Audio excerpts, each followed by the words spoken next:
শত শত ইরানি ড্রোন ছুটে চলেছে সরাসরি ইসরায়েলের দিকে। ভিডিও ছড়িয়ে পড়েছে সোশ্যাল মিডিয়ায়। ইসরায়েল ভেবেছিল তেহরানে বোমা ফেলে পার পাবে, কিন্তু নীরব ছিল না ইরান। প্রস্তুতি চলছিল গভীর ছায়ায়, আর আজ সেই ছায়া থেকে ছুটে এসেছে আগুনের ফসল। এই কি তবে যুদ্ধের শুরু, নাকি প্রতিশোধের ঘোষণা? ইরানের মাটিতে আগুন ছড়ানোর পর এবার পাল্টা হামলা হিসেবে এক বিশাল স্কেলে ইরান চালিয়েছে ড্রোন আক্রমণ। ইসরায়েলি সেনাবাহিনী নিজেই স্বীকার করেছে ইরান থেকে 100টির বেশি ড্রোন তাদের দিকে এসেছে। এই ড্রোন হামলা সরাসরি অকুপাইড প্যালেস্তাইনের উপর পরিচালিত হয়েছে, তবে বিশ্লেষকরা বলছেন এটি ইরানের প্রথম পর্যায়ের জবাব। ইতিমধ্যে সামাজিক মাধ্যমে ছড়িয়ে পড়েছে বহু ভিডিও, যেখানে দেখা যাচ্ছে রাতের আকাশে শত শত ড্রোন পশ্চিম থেকে মধ্য ইসরায়েল অভিমুখে ছুটে চলছে।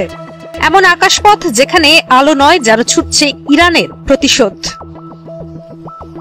এ বিষয়ে ইরানের সেনাবাহিনী প্রধান major general Abdur Rahim Musavi জানান, তাদের শহীদ সহকর্মীরা যে পতাকা হাতে নিয়ে দাঁড়িয়েছিল তা মাটিতে পড়বে না। তিনি জানান, ইসরায়েল ইরানের একাধিক সামরিক ও বেসামরিক স্থানে আঘাত করেছে, আর এখন ইরানের হাতে রয়েছে প্রতিশোধের দায়িত্ব।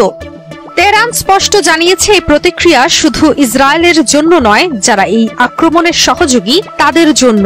আর প্রতিটি শহীদের রক্তের জন্য রচিত হবে জবাবের নতুন অধ্যায়। ইরানের এই পাল্টা আঘাত এসেছে ইসরায়েলের 5 দফার বোমা হামলার জবাবে। সামরিক বিশ্লেষকরা বলছেন এটি ইরানের প্রথম ধাপের জবাব। বিশ্লেষকদের মতে ইরানের এই পাল্টা আঘাত কেবল একটি সামরিক পদক্ষেপ নয়, এটি একটি পরিপূর্ণ কূটনৈতিক বার্তা, যেখানে বোঝানো হচ্ছে প্রথমত এটি একটি নিরাপত্তা নীতি, যেখানে প্রতিটি হামলার জবাব দৃঢ়ভাবে দেয়া হবে।